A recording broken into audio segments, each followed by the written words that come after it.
L'usine de Villèle, l'usine des bassins comme on l'appelle, c'est une usine qui a été une usine modèle dans la mesure où elle a été choisie pour être le lieu d'un certain nombre de transformations, puisque à l'époque, on est dans un contexte de crise sucrière. Il faut savoir que l'industrie sucrière a commencé au début du XIXe siècle à La Réunion. Elle a connu une phase de croissance et à l'issue de cette phase de croissance, le secteur sucrier a rencontré des difficultés notamment en ce qui concerne la vente du sucre colonial en métropole.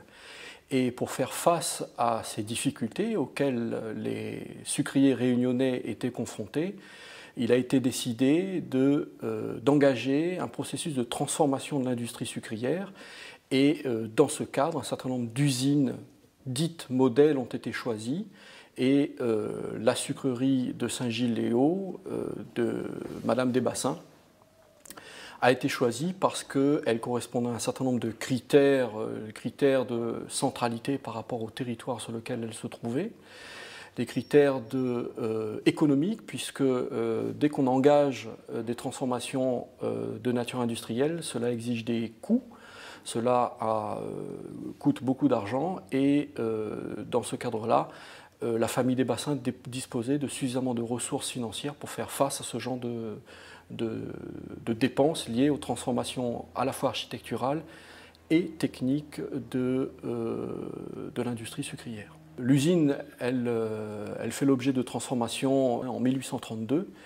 C'est l'ingénieur Joseph Martial Wetzel qui va intervenir au sein de l'usine des bassins pour travailler à la fois sur l'architecture et sur le processus sucrier de manière à mettre en place un système qui soit à la fois économique du point de vue du coût de fonctionnement et à la fois pertinent sur le plan de la fabrication, c'est-à-dire qu'il soit capable de fabriquer un sucre de meilleure qualité. Donc Saint-Gilles-les-Hauts devient l'un des plus importants laboratoires industriels de l'île.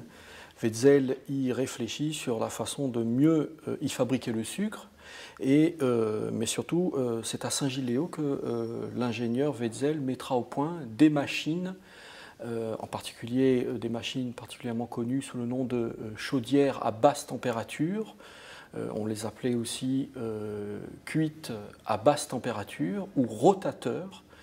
Et ces machines qui seront construites dans l'île auront un succès indéniable, ici même à La Réunion, mais au-delà du contexte réunionnais, puisque ces machines qui fonctionnent, qui sont très efficaces, qui sont économes dans leur fonctionnement, vont être utilisées à Maurice, à Madagascar, à Nosy Be également, mais ça va dépasser aussi le cadre indien-océanique, puisqu'on va retrouver ce type de machine dans l'espace caribéen, aux Antilles françaises notamment, en Guadeloupe, Martinique, mais aussi au Brésil, ainsi que en Indonésie, à Pulau Pinang, qui fabrique du sucre depuis très longtemps.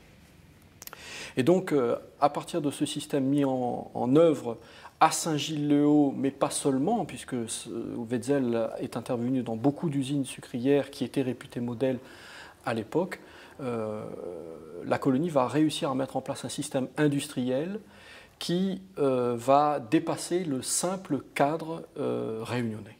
Ça va être un système qui va être reconnu mondialement et utilisé par des pays qui fabriquaient du sucre depuis bien plus longtemps que La Réunion.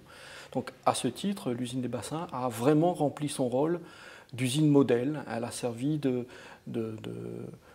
elle était un exemple de la manière dont on pouvait faire progresser les connaissances et le processus sucrier dans un espace marginal qu'est La Réunion.